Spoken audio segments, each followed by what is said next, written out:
Win 18! Win 18! 한! 안녕하세요. 반갑습니다. 빅다운입니다. 자, 시즌이 한 8주차가 정도 지났죠. 어느 정도 시즌의 반 가까이 지났는데 위대한 감독인 빌 파셀에 하면 NFL의 팀들은 1에서 4주차에 자신들의 정체성을 찾고 5에서 한 8주차까지 그 정체성을 확립시키고 8에서 12주차까지는 그 정체성으로 자신들의 강점이 뭔지 활약을 하면서 찾고 12에서 16주차까지는 그 약점들을 어느 정도 보완하면서 플레이오프에 대한 자신감을 끌어올리는 이런 식으로 팀이 시즌을 준비하면 훌륭하게 성공할 수 있다라고 말을 했었는데요. 8주차가 지난 시점 여러 팀들이 지금 다양한 성적을 거두고 있고 예상 외의 팀도 있고 역시나 하는 팀들도 있는데 그 중에 좀 자신들의 정체성을 좀 확실히 세우고 지금 리그의 가장 1순위 우승 후보라고 할 수 있는 세 팀에 대해 좀 이야기를 해보려고 합니다. 티어를 나누자면 가장 초강팀인 상위 중에 상위 티어라고 할 수 있죠. 자, 첫 번째는 바로 캔자스시티 칩스입니다. 올해 팀의 에이스 리시버인 타이리키 힐을 떠나보내고 주축 수비수도 어느 정도 나이가 들고 슈퍼볼 우승 당시 큰 역할을 했던 타이런 매튜라는 수비수도 보내면서 많이 약해질 거라고 예상을 했는데 웬걸 뚜껑을 열어보니까 지난 몇 년만큼은 아니지만 오히려 더 강한 모습입니다. 5승 2패로 현재 디비전 1위고요. 공격 부문의 주요 스탯들을 좀 먼저 보면 경기당 32점으로 득점은 1위에 특히나 패트릭 마홈즈를 위시로 한 패싱 공격력이 리그 1위인데 경기당 패싱 터치다운이 3개, 패싱 야드는 경기당 300야드로 정말 어마어마하게 강력한 패싱 공격을 보여주고 있습니다. 자신들의 정체성을 확실히 세운 느낌이에요.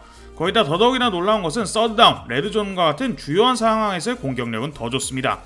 이 중심에는 당연히 쿼터백인 패트릭 마홈즈와 타이트엔드인 트래비스 켈시가 있어요.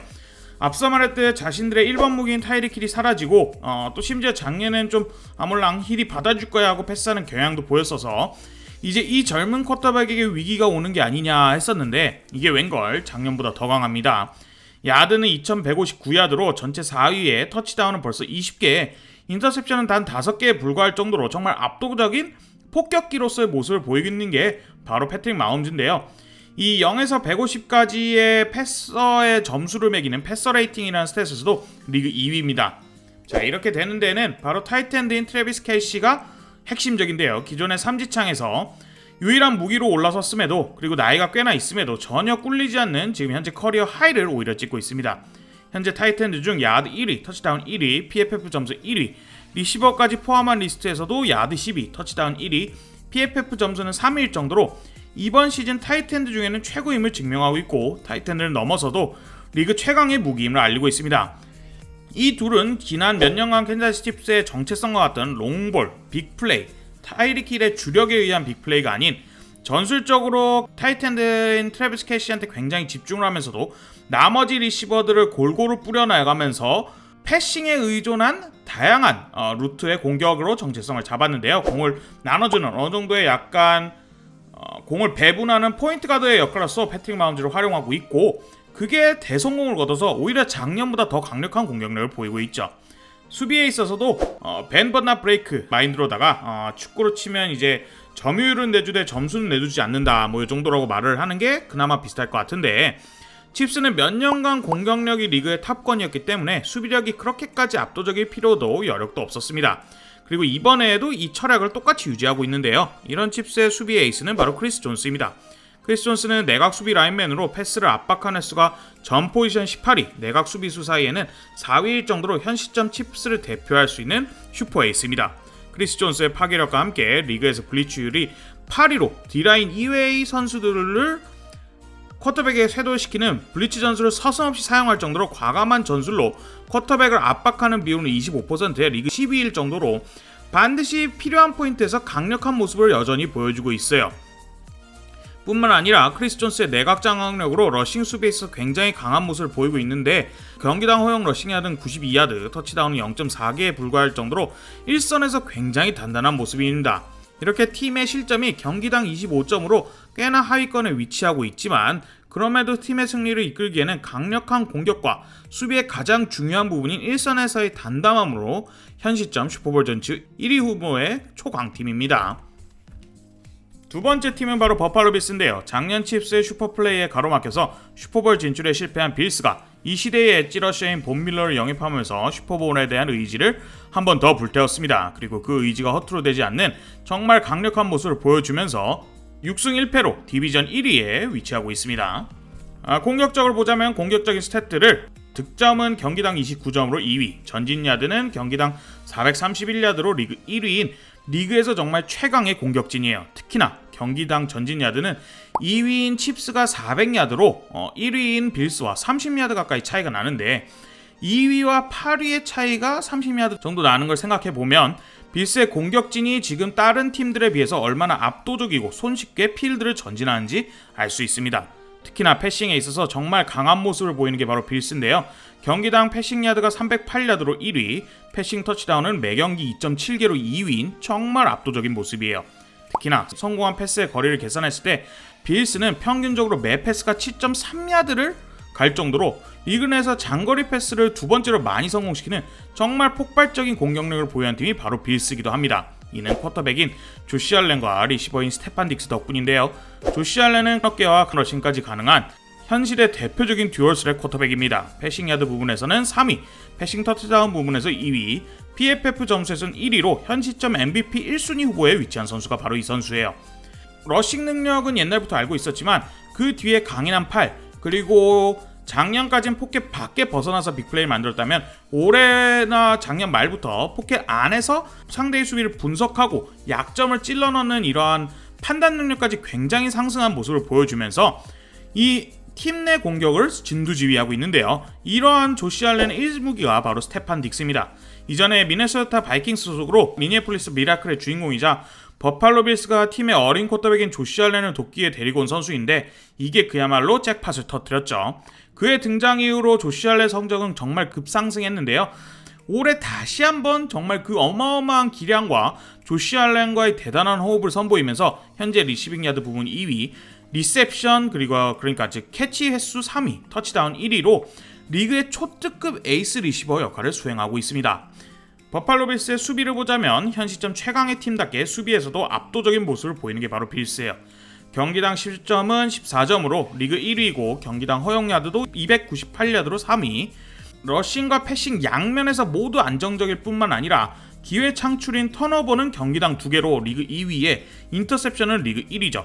상대를 레드존에 들어오게 허용하는 것도 총 18회밖에 허용을 안 했을 정도로 리그 2위, 그 와중에 레드존 방어율도 단 50%만 터치다운으로 허용하는 리그 8위의 정말 여러 스탯 분야에서 압도적인 모습입니다. 즉 종합해보자면 상대를 패싱과 러싱에서 모두 압도하면서 득점 사거리인 레드존 안까지도 못 들어오게 할 뿐만 아니라 레드존에 들어와서 리그 상위권 수준으로 잘 막는다는 건데요.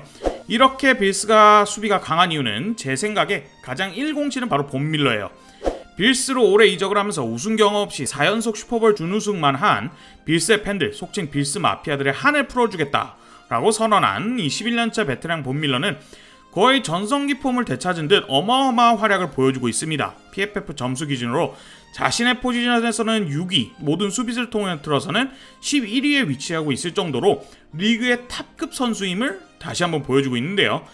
팀 내에서 부족한 결정적인 순간의 마무리 능력을 지금 조금 강한 팀과 붙는 큰 경기에서 유감없이 보여주고 있을 뿐만 아니라 지난 몇 년간 정상급 수비였던 빌스 수비의 거의 유일한 약점인 러싱 수비에서 굉장히 큰 공헌을 하고 있고 상대방의 쿼터백도 봉쇄하는 데 정말 큰 역할을 하고 있죠. 다음 팀은 바로 필라델피아 이글스입니다. 현 시점 NFL 무패팀인 유일무이한 무패팀인 바로 필라델피아 이글스인데요.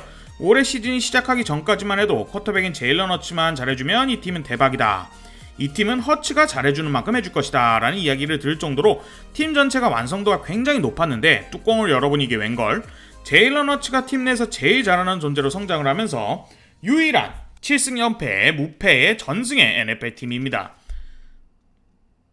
자, 공격적 스탯을 한번 볼게요. 득점 부분에서는 경기당 28점으로 리그 3위, 전진 야드는 경기당 395야드로 리그 3위입니다. 이렇게까지 공격력이 강한 건 바로 이글스의 러싱이 굉장히 강하기 때문인데요.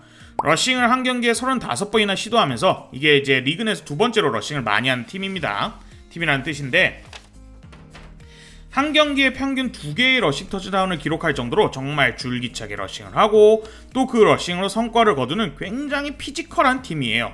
패싱에서도 러싱에 비해 크게 부족할 것이 없는 경기당 패싱 야드가 246야드로 리그 10위에 위치합니다. 무엇보다 서드다운 갱신율이 46%로 리그 4위, 포스다운 갱신율은 무려 71%로 레드존 성공률도 65%로 리그 6위로 정말 결정적인 순간에 공격력이 뛰어난 걸 알 수 있어요. 이런 식으로 뛰어난 공격력을 보여주게 한 1등 공신은 바로 아까도 말한 쿼터백 제일런 허츠입니다. 작년에 거의 러싱만으로 팀을 플레이오프에 진출시켰던, 러싱에서는 두각을 어느 정도 드러냈지만 패싱에서 그렇게까지 대단하진 못했던 선수거든요. 하지만 자신의 피나는 노력, 그리고 코치진의 침착하고 인내력 있는 이러한 코칭, 이러한 걸로 인해서 올해 패싱과 러싱 모든 방면에서 가장 막기 힘든 선수 중 하나가 되었어요. 작년에 제일런 허츠는 야드 부분에서는 20위를 기록하며 중하위권에 위치해 있었는데, 올해는 패싱 야드 부분에서는 아직까지 리그 상위권에 위치해 있습니다. 이만큼 성장한 것도 대단한데요. 하지만 그것보다 더 놀라운 점은 바로 정확도의 향상이에요. 지난해 60.6%로 정말 저조한 거의 리그 한 30위 정도의 정확도를 보여주고, 인터셉션만 11개 당하면서 필드리 있는 판단력과 정확도 부분에 있어서 많은 의문점을 보였던 제일런 허츠, 즉 패싱의 안정성과 관련해서 가장 중요한 부분일 수 있는데, 이 부분에서 약점을 보이는 제일런 허츠가 올해는 정확도 67%에 10개의 터치다운에 시즌 반이 지난 시점 단 2개의 인터셉션으로 대단히 성장한 모습을 보이고 있어요. 이런 안정적인 볼 간수 능력과 중간중간 빅플레이를 만들 수 있는 패싱 능력을 장착하면서 그의 강한 러싱 능력, 그리고 팀의 엄청난 수비까지 결합되니 이글스가 무패의 팀이 된 겁니다. 자, 두 번째 스타는 AJ 브라운입니다. 테네시 타이탄스의 스타 리시버였던 AJ 브라운은 이글스가 아주 거금을 주고 올해 데리고 왔는데요. 올해 굉장히 큰 화두 중 하나가 스타 리시버가 팀에 필요하냐 아니냐라고 말할 때 필요하다를 주장할 때 가장 큰 근거가 되는 선수 중 하나예요. 개떡같이 던져도 찰떡같이 잡아주는 에이스 무기인 AJ 브라운이 있기 때문에 제일런 허츠의 부정확한 패스들이 굉장히 개선될 수 있었고, 또한 이 AJ 브라운이 무엇보다 유명한 게 공을 잡은 뒤에 전진하는 능력, 즉 약 능력이 대단히 뛰어나다라는 건데요. 이글스는 이 약 부분에 있어서 평균 6.7야드로, 그러니까 공을 잡은 뒤에 이 공을 잡은 선수가 평균적으로 7야드를 간다라고 해서 엄청나게 공을 잡은 뒤에 달리는 능력이 좋아요. 이글스가 가장 좋아하는 전술인 RPO는 러닝백과 쿼터백의 러싱, 그리고 짧은 패스로 삼지선다를 걸게 되는데요. 제일런 허츠의 위협적인 러싱으로 1차 퍼즐 조각이 맞춰지고, 둘째로 짧은 패스를 빅 플레이로 연결할 수 있는 AJ 브라운의 존재로 인해서 이 이글스의 RPO가 정말 막을 수 없는 전술이 되어가고 있는 느낌이죠. 자, 수비 쪽에서 보면은 수비 쪽에서도 이글스가 왜 1위 팀인지, 왜 무패팀인지 알 수 있습니다. 실점은 경기당 16.9점만 허용하면서 이게 리그 4위인데, 허용 야드도 경기당 298야드로 리그 3위 수준이에요. 특히나 이 팀에서 괄목할 만한 점은 바로 패싱을 굉장히 잘 막는다는 겁니다.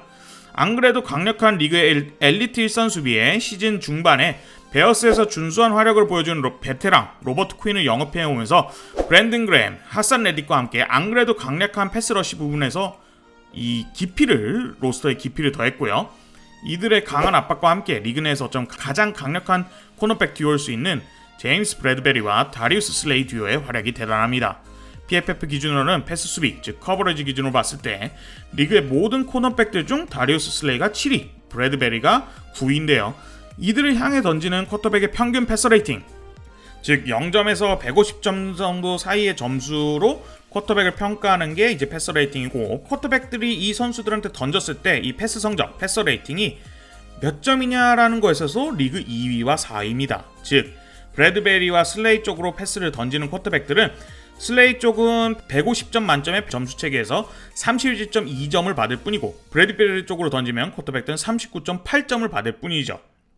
모든 쿼터백들이 이 둘 쪽으로 던지면 평균 한참 밑에 실적을 거두는 정말 극악한, 아주 악독한 수비를 펼치고 있다고 보시면 됩니다. 보통 팀의 코너백이 한 명이 잘하면 그 선수가 우측에 있으면 우측을, 좌측에 있으면 좌측을 아예 쳐다도 안 보고 플레이를 진행하면 되는데, 이런 식으로 두 명이 다 압도적이면 상대하는 쿼터백 입장에서 정말 악몽과 같은 상황인 거죠. 여튼 이렇게 현 시점 리그에서 제 주관적인 초강팀 세 팀들에 대해 정리를 해보았습니다. 감사합니다.